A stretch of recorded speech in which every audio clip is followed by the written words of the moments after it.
영상 시작 전 여러분들의 구독과 좋아요는 큰 힘이 됩니다. 서울 강동구 아파트 단지의 이른 아침이었습니다. 28층 건물들이 줄지어 선 이곳에서 민수와 지영 부부는 결혼 3년째를 맞이하고 있었어요. 민수는 34살의 대기업 마케팅팀 과장이었고 지영은 31살의 프리랜서 디자이너였습니다. 매일 아침 7시가 되면 지영은 어김없이 일어나 민수의 아침을 준비했어요. 된장찌개 끓는 냄새가 집안에 퍼지고 계란말이와 김치볶음이 식탁 위에 정갈하게 놓였죠. 민수의 와이셔츠는 전날 밤 미리 다림질해둔 것으로 옷장에 반듯하게 걸려 있었습니다. 민수가 세수를 하고 나오면 지영은 벌써 민수의 넥타이를 골라놓고 있었어요. 짙은 남색 정장에는 회색 넥타이를 밝은 회색 정장에는 파란색 넥타이를 매치시키는 센스도 뛰어났습니다. 구두까지 반짝반짝 닦아놓은 것은 물론이었죠. 아침 식사 시간 30분 동안 두 사람은 하루 일정에 대해 이야기했습니다. 민수는 오늘 있을 회의나 프레젠테이션에 대해 간단히 설명했고, 지영은 자신이 진행 중인 디자인 프로젝트 마감일이나 클라이언트 미팅 일정을 공유했어요. 민수가 출근길에 나서기 전 지영은 항상 현관문까지 따라 나와 인사했습니다. 엘리베이터 문이 닫힐 때까지 손을 흔들어주는 것이 지영의 습관이었죠. 이런 모습을 본 이웃들은 지영을 모범적인 신부라며 칭찬을 아끼지 않았어요. 오전 시간 동안 지영은 집안 정리와 청소에 집중했습니다. 거실 소파의 쿠션을 털고 바닥을 깨끗하게 닦았어요. 화장실과 주방도 반짝반짝해질 때까지 정성스럽게 청소했죠. 점심시간 즈음 되면 디자인 작업에 몰두했는데 노트북 앞에 앉아 몇 시간씩 집중하곤 했습니다. 저녁 6시가 되면 지영은 다시 주방에 섰어요. 민수가 좋아하는 불고기나 제육볶음을 만들고 미역국이나 된장찌개를 끓였습니다. 밑반찬도 서너 가지씩 준비해서 상차림을 풍성하게 만들었죠. 민수가 퇴근해서 현관문을 열면 따뜻한 저녁 식사 냄새가 반겨주었어요. 지영은 앞치마를 두른 채 웃으며 민수를 맞이했습니다. 가방을 받아주고 슬리퍼까지 가져다주는 세심함을 보였죠. 저녁 식사 시간은 하루 중 가장 행복한 순간이었어요. 민수는 회사에서 있었던 일들을 자세히 들려주었고, 지영은 고개를 끄덕이며 열심히 들어주었습니다. 때로는 민수의 직장 상사나 동료들에 대한 이야기를 듣고 조언을 해주기도 했어요. 주말이 되면 두 사람만의 특별한 시간이 시작되었습니다. 토요일 아침에는 함께 시장을 보러 나갔어요. 지영이 장보기 목록을 적어오면 민수가 무거운 것들을 들어주었죠. 신선한 채소와 과일을 고르는 지영의 모습을 보며 민수는 흐뭇해했습니다. 일요일에는 주로 나들이를 다녔어요. 한강공원에서 자전거를 타거나 남산타워에 올라 서울 시내를 내려다보곤 했습니다. 영화관에서 최신 영화를 보고 카페에서 달콤한 디저트를 나누어 먹는 것도 빠뜨리지 않았죠. 집에 돌아와서는 소파에 나란히 앉아 텔레비전을 보며 여유로운 시간을 보냈어요. 지영이 민수의 어깨에 머리를 기대고 있으면 민수는 지영의 머리카락을 부드럽게 쓰다듬어 주었습니다. 이런 일상이 반복되는 동안 주변 사람들은 이 부부를 부러워했어요. 민수의 직장 동료들은 회식 자리에서 지영 이야기가 나오면 항상 부러움을 표했죠. 특히 민수의 절친한 친구인 태호는 지영의 내조를 극찬하곤 했습니다. 태호는 민수와 대학 시절부터 친했던 친구로 같은 회사 영업팀에서 일하고 있었어요.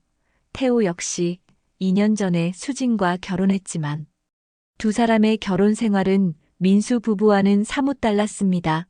수진은 직장을 다니느라 바빠서 집안일에는 크게 신경 쓰지 못했거든요.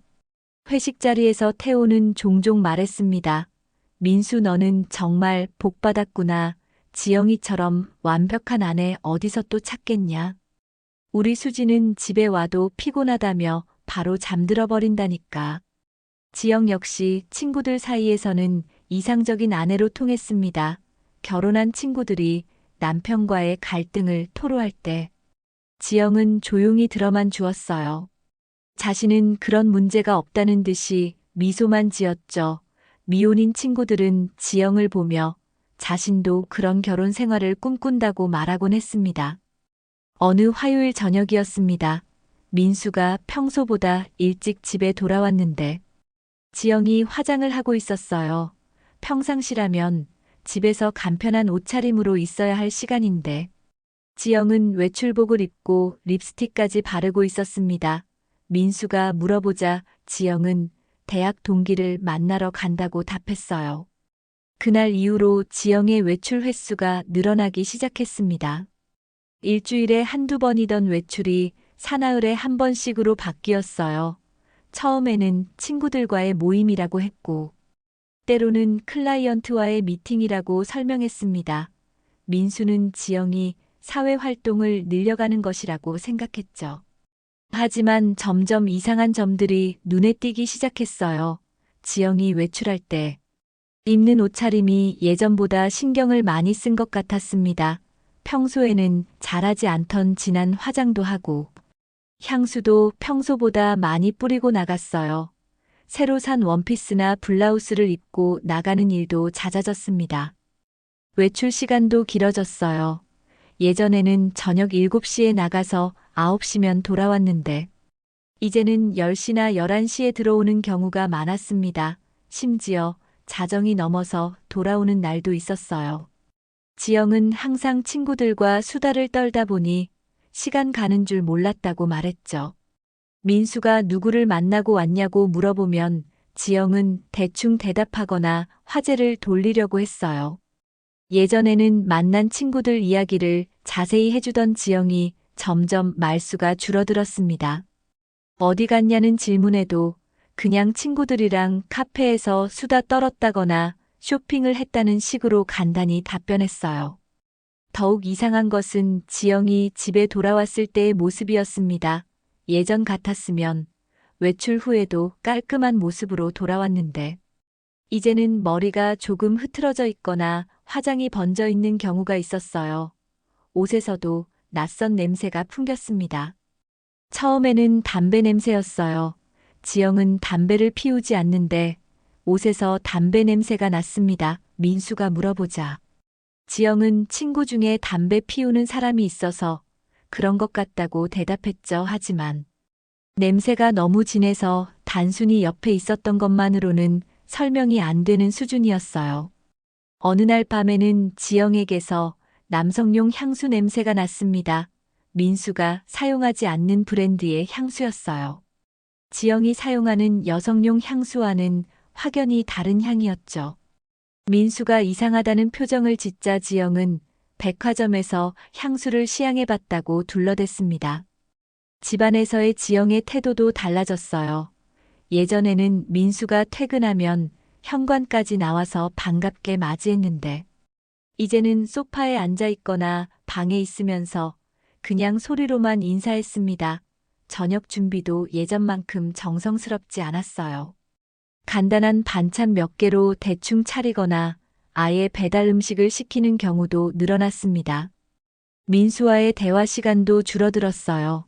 예전에는 저녁 식사 후에 거실에서 하루 있었던 일들을 나누며 이런저런 이야기를 했는데 이제는 지영이 일찍 잠자리에 들거나 핸드폰만 보고 있었습니다.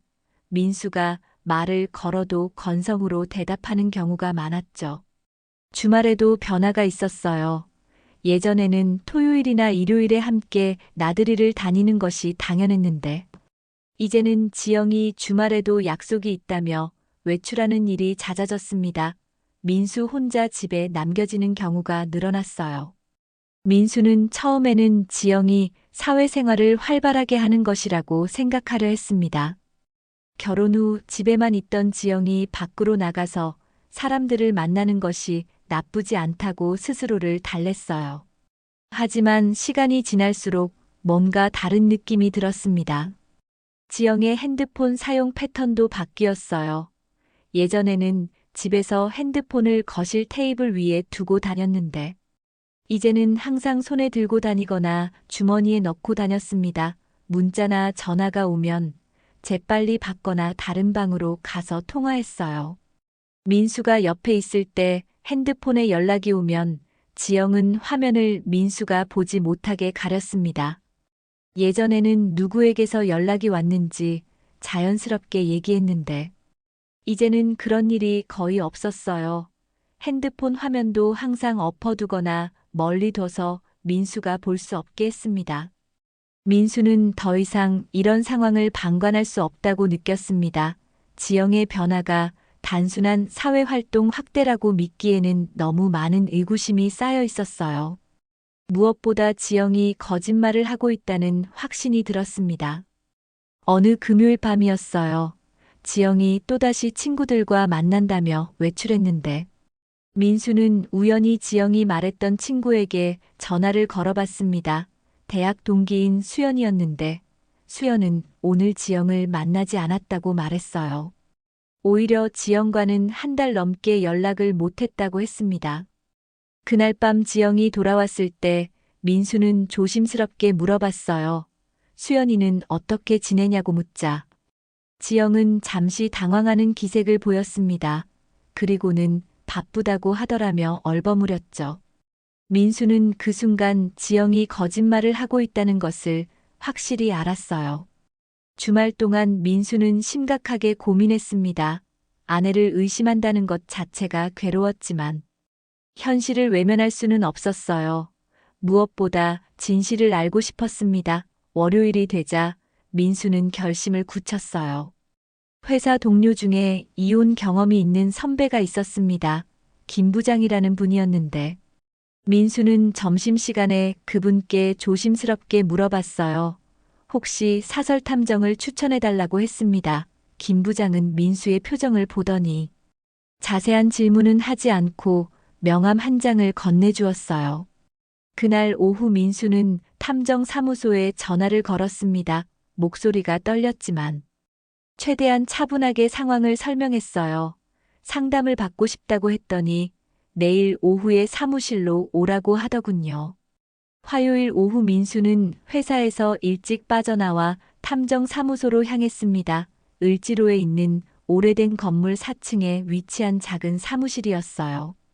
40, 50대로 보이는 남성이 민수를 맞이했는데 이름은 박탐정이라고 했습니다.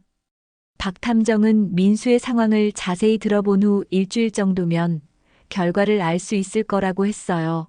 비용은 200만 원이었는데 민수에게는 적지 않은 금액이었지만 진실을 알기 위해서는 감수해야 할 비용이라고 생각했습니다. 그 주 동안 민수는 평소와 다름없이 행동하려 노력했어요.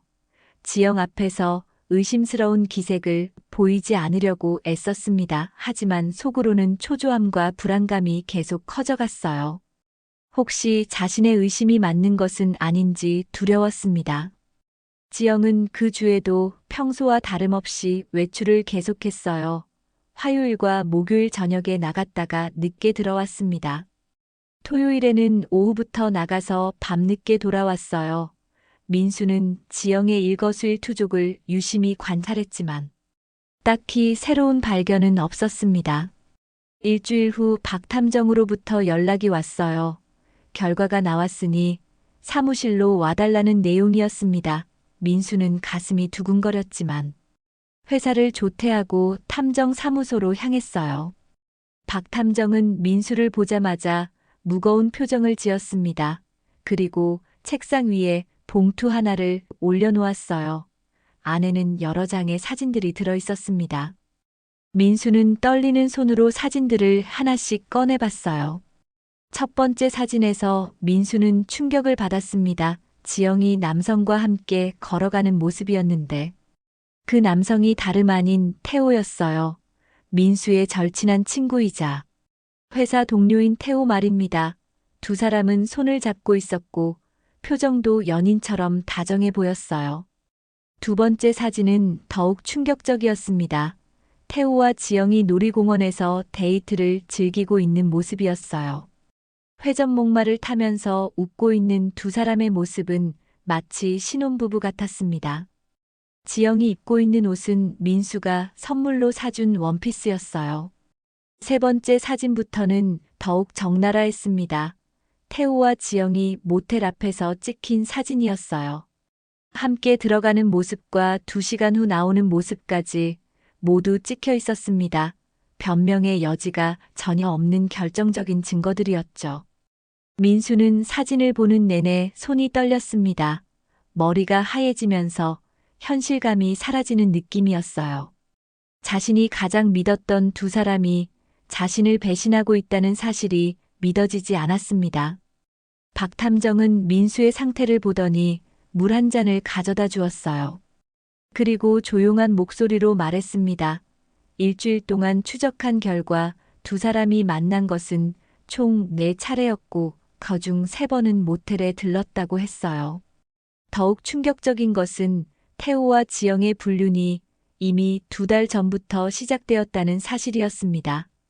박탐정이 확인한 바로는 태호의 신용카드 사용 내역을 통해 더 이전부터 수상한 정황들이 포착되었다고 했어요. 민수는 그 자리에 앉아 있을 수가 없었습니다. 화가 나면서도 동시에 무력감이 몰려왔어요. 자신이 믿고 사랑했던 아내와 가장 가까운 친구가 자신을 속이고 있었다니 세상이 무너지는 느낌이었습니다. 탐정 사무소를 나온 민수는 발걸음이 떨어지지 않았습니다. 증거 사진들이 든 봉투를 손에 꽉 쥐고 있었지만 현실을 받아들이기가 쉽지 않았어요. 태호와 지영의 배신이라니 상상조차 할 수 없었던 일이었습니다. 집으로 돌아가는 길에 민수는 과거의 기억들을 하나씩 떠올려 봤어요. 지난 몇 달 동안 있었던 일들을 다시 생각해 보니 이상했던 점들이 새롭게 보이기 시작했습니다. 그동안 자신이 얼마나 순진했는지 깨닫게 되었어요. 2달 전 태호 부부와 함께했던 저녁 식사가 생각났습니다. 강남에 있는 한정식 집에서 4명이 함께 모였었는데 그때 지영과 태호가 유독 많은 대화를 나눴던 기억이 났어요. 민수는 그때 단순히 친한 사이라고 생각했었죠. 그날 저녁 태호는 지영에게 요리 솜씨를 칭찬하며 레시피를 물어봤었습니다. 지영도 기꺼이 대답해주면서 둘 사이에 자연스러운 대화가 오갔어요. 민수와 태호의 아내인 수지는 그 모습을 보며 우스갯소리로 서로 바꿔서 살까 하고 농담했었는데 지금 생각해보니 전혀 웃기지 않는 일이었습니다. 그날 밤 집에 돌아와서도 지영은 태호 이야기를 자주 꺼냈어요.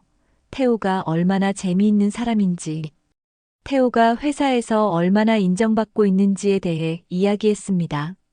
민수는 그때 지영이 자신의 친구를 좋게 봐주는 것이라고 생각했었죠. 또 다른 기억도 떠올랐습니다. 1달 전쯤 태호네 집에서 있었던 집들이 파티였어요. 태호가 새 아파트로 이사를 하면서 친구들을 초대했었는데 그때도 지영과 태호 사이에 묘한 기류가 있었습니다. 그날 지영은 평소보다 더 신경 써서 화장을 하고 새 원피스를 입고 갔어요.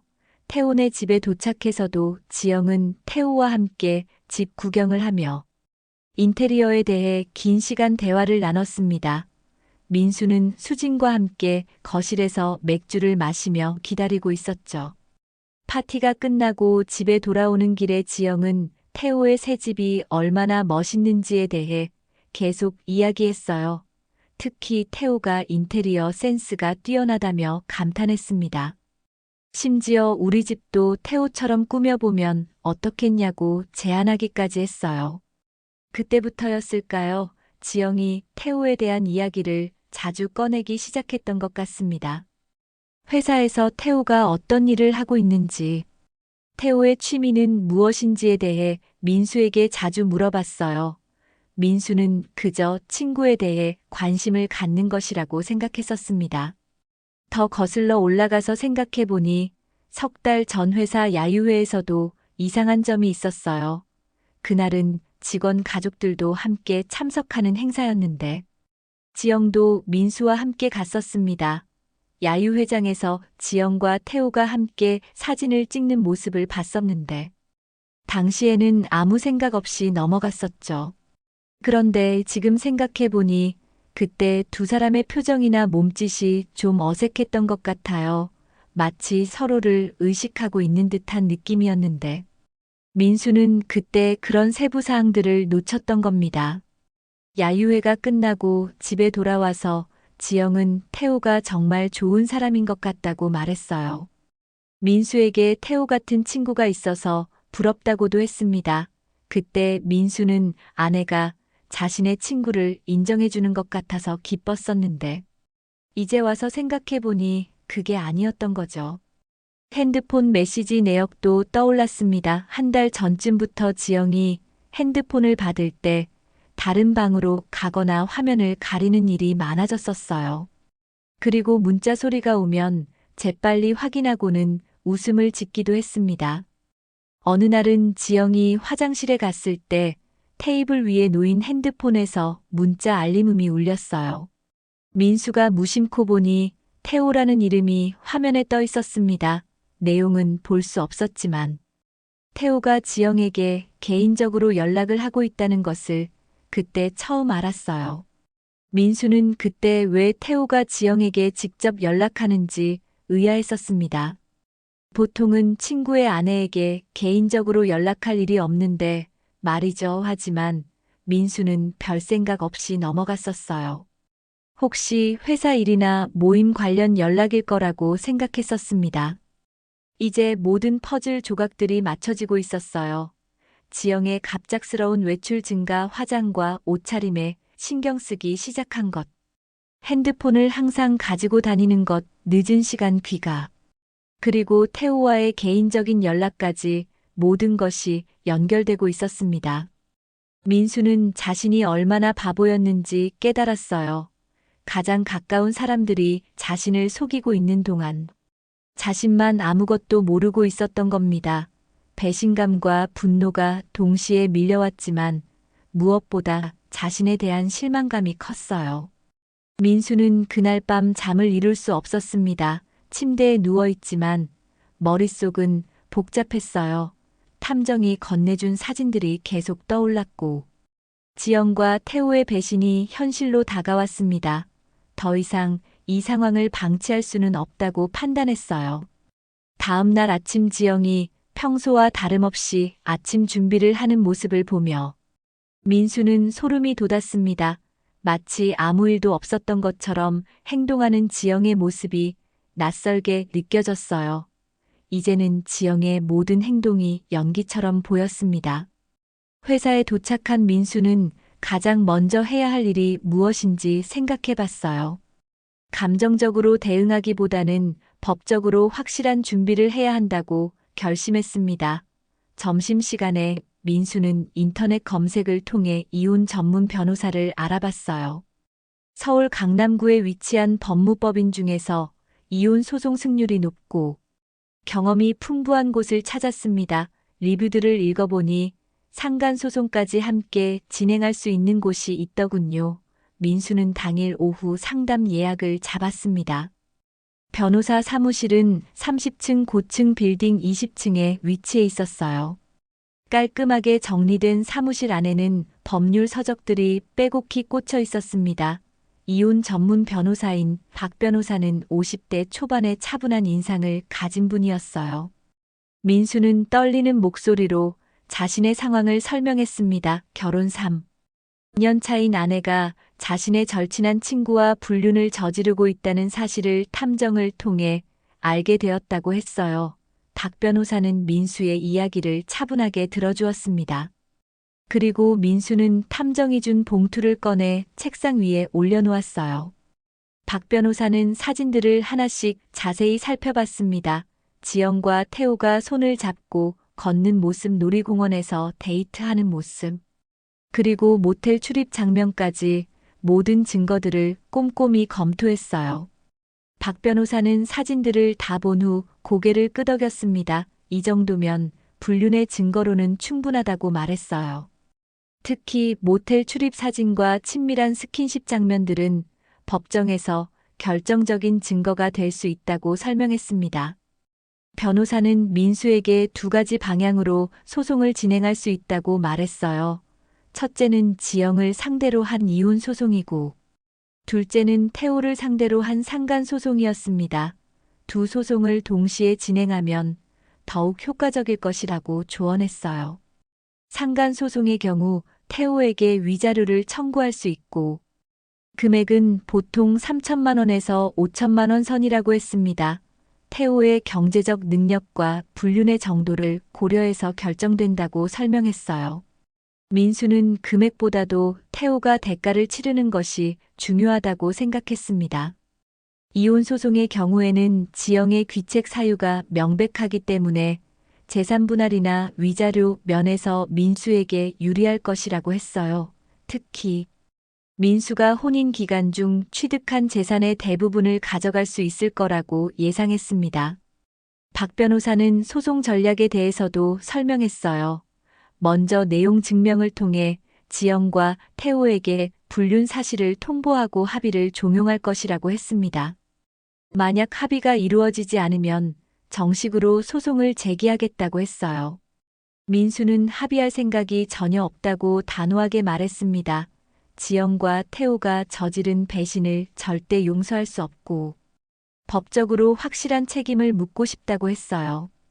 두 사람 모두 자신의 인생에서 완전히 사라지게 만들고 싶다고 덧붙였습니다. 변호사는 민수의 의지를 확인한 후 소송 절차와 예상 기간에 대해 설명했어요. 보통 이혼 소송은 6개월에서 1년 정도 걸리고 상간 소송은 그보다 조금 더 오래 걸릴 수 있다고 했습니다. 하지만 증거가 명확하기 때문에 비교적 빨리 진행될 것으로 예상한다고 말했어요. 민수는 그 자리에서 변호사와 위임 계약을 체결했습니다.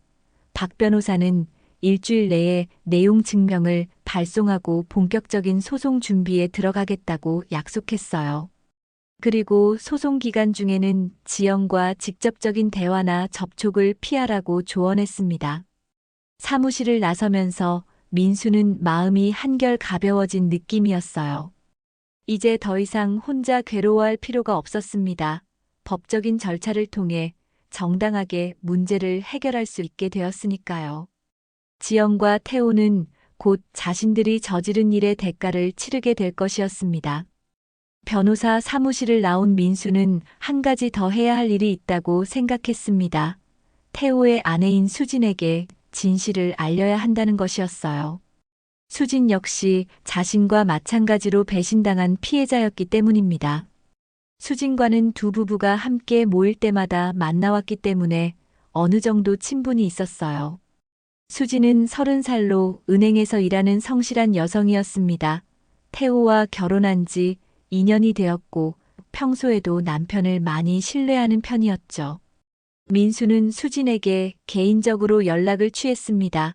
급히 만나서 이야기할 일이 있다고 했더니 수진은 걱정스러운 목소리로 무슨 일이냐고 물어봤어요. 민수는 전화로는 말하기 어려운 내용이라며 직접 만나자고 제안했습니다. 이틀 후 토요일 오후 민수와 수진은 강남의 한 조용한 카페에서 만났습니다. 수진은 평소보다 화장을 연하게 하고 캐주얼한 옷차림으로 나왔어요. 민수를 보자마자 무슨 일인지 궁금해하며 자리에 앉았습니다. 민수는 어떻게 시작해야 할지 고민했어요. 수진에게는 청천벽력 같은 소식이 될 것이 분명했기 때문입니다. 한참을 망설이다가 민수는 조심스럽게 입을 열었어요. 수진 씨, 제가 오늘 만나자고 한 이유가 있습니다. 태호와 관련된 일인데요. 수진은 남편 이야기가 나오자 더욱 관심을 보였습니다. 혹시 태호가 회사에서 무슨 문제라도 생겼냐고 걱정스럽게 물어봤어요. 민수는 고개를 저으며 그보다 더 심각한 문제라고 말했습니다. 민수는 지난 며칠간 있었던 일들을 차례대로 설명했어요. 지영의 이상한 행동들, 탐정을 고용했던 이유, 그리고 충격적인 진실을 알게 된 과정까지 모든 것을 솔직하게 털어놓았습니다. 수지는 처음에는 믿을 수 없다는 표정을 지었어요. 설마 태호가 그런 일을 할 리 없다며 고개를 저었습니다. 자신의 남편은 그런 사람이 아니라고 강하게 부인했어요. 하지만 민수가 증거가 있다고 말하자 수진의 표정이 굳어지기 시작했습니다. 민수는 가방에서 탐정이 준 봉투를 꺼냈어요. 수진에게 미리 양해를 구한 후 사진들을 하나씩 보여줬습니다. 첫 번째 사진을 본 수진은 잠시 말문이 막혔어요. 분명히 자신의 남편 태우가 다른 여자와 손을 잡고 있는 모습이었거든요. 두 번째, 세 번째 사진을 보면서 수진의 얼굴은 점점 창백해졌습니다. 놀이공원에서 즐겁게 데이트하는 태호와 지영의 모습은 수진에게 큰 충격을 주었어요. 특히 회전목마를 타면서 웃고 있는 두 사람의 모습은 마치 연인 같았습니다. 마지막 사진들을 보고 나서 수진은 완전히 말을 잃었어요. 모텔 출입 장면은 더 이상 변명의 여지가 없는 결정적인 증거였습니다. 수진의 손이 부들부들 떨리기 시작했고 눈에는 눈물이 고이기 시작했어요. 잠시 침묵이 흘렀습니다. 수진은 사진들을 다시 한번 자세히 들여다봤어요. 혹시 잘못 본 것은 아닐까 하는 마지막 희망을 품고 있었지만 아무리 봐도 태호가 맞았습니다. 평소 입던 옷차림이나 헤어스타일까지 모든 것이 일치했어요. 수지는 결국 참았던 눈물을 흘리기 시작했습니다. 조용한 카페 안에서 소리 없이 눈물을 흘리는 수진을 보며 민수도 마음이 아팠어요. 두 사람 모두 가장 가까운 사람들에게 배신당한 상황이었습니다. 한참 후에 수진이 떨리는 목소리로 물어봤어요. 언제부터였느냐고 했습니다. 민수는 탐정이 확인한 바로는 최소 2달 전부터였다고 답했어요. 수지는 자신이 그동안 아무것도 모르고 있었다는 사실에 더욱 충격을 받았습니다. 수지는 최근 몇 달간 태호의 행동을 되돌아봤어요. 잦아진 야근과 회식, 주말 골프 약속들이 모두 핑계였을 가능성이 높다고 생각했습니다. 그동안 자신만 모르고 있었던 것 같아서 자존심이 상했어요. 민수는 수진에게 자신이 변호사와 상담한 내용도 알려줬습니다. 이혼 소송과 상간 소송을 동시에 진행할 계획이라고 했어요. 수진도 마찬가지로 태호를 상대로 법적 조치를 취할 수 있다고 조언했습니다. 수진은 처음에는 망설였어요. 아직 태호와 직접 대화해보지도 않았는데 바로 법적 조치를 취하는 것이 맞는지 확신이 서지 않았습니다. 하지만 민수가 보여준 증거들은 너무나 명확했고 변명의 여지가 없었어요. 1시간 정도 이야기를 나눈 후 수지는 결심을 굳혔습니다. 더 이상 태호와 함께 살 수 없다고 말했어요. 배신감과 분노가 점점 커지고 있었고 태호가 저지른 일에 대한 책임을 묻고 싶어졌습니다. 수지는 민수에게 고마움을 표했어요. 만약 민수가 알려주지 않았다면 자신은 계속 모르고 살았을 것이라고 했습니다. 진실을 알게 해줘서 감사하다며 앞으로 어떻게 해야 할지 함께 의논하자고 제안했어요. 두 사람은 각자 변호사를 선임해서 소송을 진행하되 서로 정보를 공유하기로 약속했습니다. 태호와 지영이 치러야 할 대가를 확실히 받아내겠다는 공동의 목표를 세웠어요. 민수와 수진이 각각 변호사를 선임하고 소송 준비에 들어간 지 일주일 후 태호와 지영에게 내용 증명이 발송되었습니다. 두 사람 모두 자신들의 불륜 사실이 발각되었다는 것을 그때서야 알게 되었어요. 하지만 이미 모든 증거가 수집된 후였기 때문에 변명할 여지는 없었습니다. 태호는 회사에서 내용 증명을 받고 큰 충격을 받았어요. 민수가 모든 것을 알고 있다는 사실에 당황했고 무엇보다 법적 조치까지 취했다는 것에 절망했습니다. 지영 역시 집에서 우편을 받고는 손이 떨렸어요. 자신들의 은밀한 관계가 더 이상 비밀이 아니라는 현실을 받아들여야 했습니다. 소송이 시작되면서 가장 먼저 타격을 받은 것은 두 가족의 평화였어요. 민수는 자신의 부모님과 형에게 상황을 설명했고 지영의 부모님에게도 사실을 알렸습니다. 양쪽 가족 모두 믿을 수 없다는 반응을 보였지만 증거가 명확했기 때문에 부인할 수는 없었어요. 지영의 어머니는 딸의 행동을 이해할 수 없다며 크게 실망했습니다. 그토록 완벽해 보였던 딸이 남의 남편과 바람을 피웠다는 사실에 충격을 받았어요. 지영의 아버지 역시 민수에게 깊이 사과했지만 이미 돌이킬 수 없는 상황이었습니다. 태호의 가족들도 마찬가지였어요. 태호의 부모님은 아들이 결혼 2년 만에 불륜을 저질렀다는 소식에 분노했습니다. 특히 상대방이 절친한 친구의 아내라는 점에서 더욱 실망감을 감추지 못했어요. 태호의 형은 동생의 행동이 가문의 체면을 깎았다며 크게 화를 냈습니다. 소송 소식은 빠르게 주변 지인들에게 퍼져나갔어요. 민수와 태호의 회사 동료들 사이에서도 이야기가 돌기 시작했습니다. 그동안 모범적인 부부로 알려졌던 민수와 지영. 그리고 민수의 절친으로 여겨졌던 태호의 배신이 큰 화제거리가 되었어요. 회사 내에서 태호를 바라보는 시선이 완전히 달라졌습니다. 동료들은 태호와의 거리두기를 시작했고, 상사들도 태호에 대한 신뢰를 잃었어요. 특히 영업팀에서 일하는 태호에게는 치명적이었습니다. 고객과의 관계에서 신뢰가 가장 중요한 덕목인데, 개인적인 신용도에 문제가 생긴 것이죠. 태호가 담당하던 몇몇 중요한 클라이언트들도 소문을 듣고 담당자 교체를 요청했어요. 기업 이미지에 악영향을 줄 수 있다는 이유였습니다. 결국 태호는 주요 프로젝트에서 제외되었고, 이는 그의 평가에 직접적인 타격을 주었어요. 연말 인사발령에서 태호는 승진 대상에서 완전히 제외되었습니다. 원래라면 차장 승진이 유력했는데 불륜 스캔들로 인해 그 기회를 완전히 잃어버린 것이죠. 회사 내에서 태호는 이제 신뢰할 수 없는 인물로 낙인 찍혔습니다. 지영의 상황도 마찬가지로 어려워졌어요.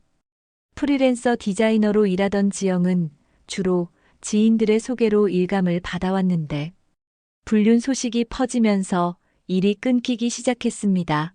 특히 결혼한 여성 클라이언트들은 지영과의 작업을 꺼리게 되었어요. 지영과 함께 일했던 다른 디자이너들도 거리를 두기 시작했습니다.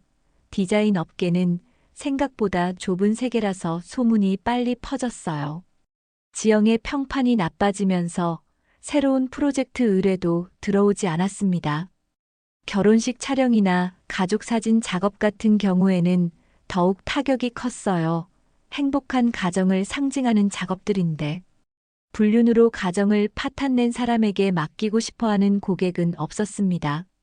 지영의 수입은 급격히 줄어들었고 경제적 어려움에 처하게 되었어요. 동네에서도 두 사람을 바라보는 시선이 곱지 않았습니다. 아파트 단지 내에서 만나는 이웃들은 수군거리며 손가락질했어요. 특히 같은 연령대의 기혼 여성들은 지영을 경계했습니다. 남의 남편을 빼앗을 수 있는 위험한 여자로 인식하기 시작한 것이죠. 태호와 지영이 함께 다니는 모습이 목격될 때마다 더욱 큰 비난을 받았어요. 이미 각각의 배우자와 소송 중인 상황에서도 당당하게 만나고 다니는 모습이 사람들의 분노를 샀습니다. 부도덕한 커플이라는 낙인이 완전히 붙어버린 것이었어요. 소송 과정에서 두 사람의 만남 장소와 빈도 그리고 비용 지출 내역까지 모두 공개되었습니다. 고급 레스토랑에서의 식사, 값비싼 호텔 이용료, 선물 구입비까지 모든 것이 법정에서 증거로 제시되었어요. 이런 내용들이 알려지면서 두 사람에 대한 비난은 더욱 거세졌습니다. 태호의 아내였던 수지는 직장에서 동료들의 동정과 격려를 받았어요. 반면 태호는 완전히 매장되었습니다. 같은 회사에 다니는 수진과 태호 사이에서 동료들은 망설임 없이 수진의 편을 들었어요. 태호는 회사 내에서 완전히 고립되었습니다. 지영 역시 마찬가지였어요. 이전에 친하게 지내던 주부 모임에서도 배제되기 시작했습니다. 다른 사람들의 가정에 위협이 될 수 있는 존재로 여겨졌기 때문이죠. 지영은 점점 사회적으로 고립되어 갔습니다. 소송이 진행된 지 8개월 후 모든 법적 절차가 마무리되었습니다. 민수는 지영과의 이혼이 확정되었고 태우로부터 상간료 4천만 원을 받아내는데 성공했어요. 수진 역시 태우와의 이혼 절차를 완료했고 위자료와 재산분할로 상당한 금액을 받을 수 있었습니다. 지영은 이혼 과정에서 거의 모든 재산을 민수에게 넘겨줘야 했습니다. 결혼 후 민수 명의로 구입했던 아파트와 적금, 그리고 주식까지 모든 것을 포기해야 했어요. 자신의 불륜이 원인이었기 때문에 법적으로 어떤 권리도 주장할 수 없었습니다. 태호 역시 마찬가지였어요. 수진에게 줘야 할 위자료와 재산분할금, 그리고 민수에게 지불해야 할 상간료까지 합치면 거의 1억 원에 가까운 돈을 지불해야 했습니다. 평생 모아온 재산의 대부분을 잃게 된 것이죠. 두 사람의 경제적 상황은 급속도로 악화되었어요. 태호는 회사에서의 입지가 완전히 사라져 결국 사표를 제출할 수밖에 없었습니다. 새로운 직장을 구하려고 했지만 불륜 스캔들이 알려진 상황에서 어떤 회사도 태호를 받아주지 않았어요. 지영은 프리랜서 일감이 완전히 끊겼습니다. 그동안 쌓아온 인맥과 평판이 모두 무너진 상황에서 새로운 시작을 하기가 어려웠어요.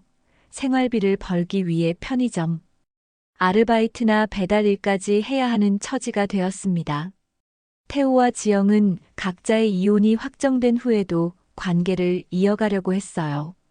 모든 것을 잃고 서로만 남은 상황에서 의지할 곳은 서로밖에 없었습니다. 하지만 현실은 그들에게 호의적이지 않았어요.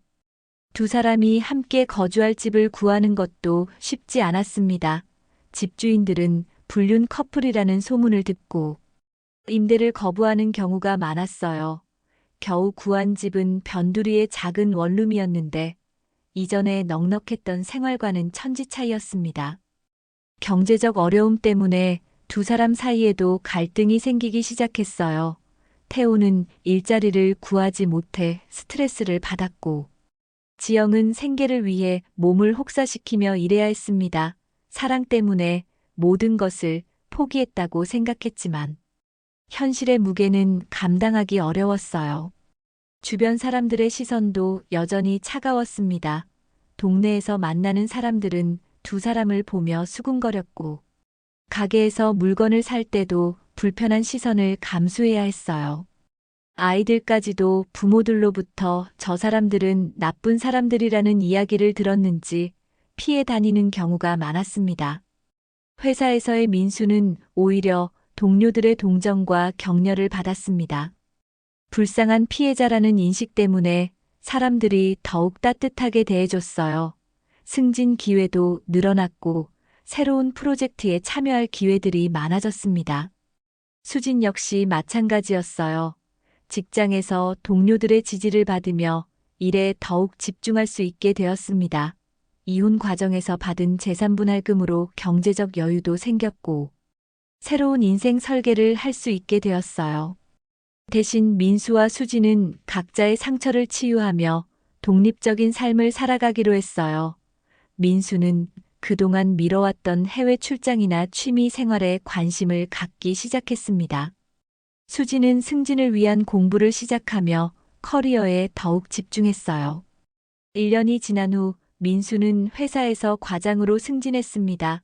새로운 팀을 맡게 되면서 더욱 바쁜 나날을 보냈지만 그 바쁨이 오히려 상처 치유에 도움이 되었어요. 주말에는 등산이나 사진, 촬영 같은 새로운 취미를 즐기며 홀로 서기에 성공했습니다. 수지는 새로운 부서로 이동하며 팀장 역할을 맡게 되었어요.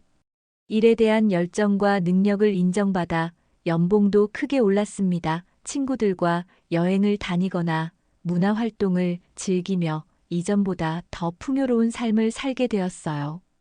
태호와 지영은 여전히 어려운 상황에 처해 있었습니다.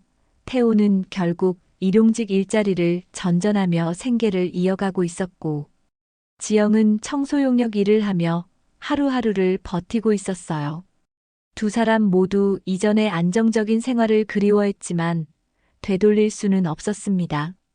사회의 차가운 시선과 경제적 어려움 속에서 태호와 지영의 관계도 예전 같지 않았어요. 처음에는 서로에 대한 사랑으로 모든 것을 견딜 수 있다고 생각했지만 현실의 무게는 그들의 관계마저 시험에 들게 했습니다. 결국 모든 사람은 자신이 선택한 길의 결과를 감수해야 한다는 냉혹한 진실만이 남았습니다. 민수와 수지는 고통스러운 경험을 통해 더 강해졌고 새로운 출발을 준비할 수 있게 되었어요. 반면 태고와 지영은 한순간의 욕망 때문에 모든 것을 잃고 어려운 현실과 맞서야 하는 상황이 되었습니다.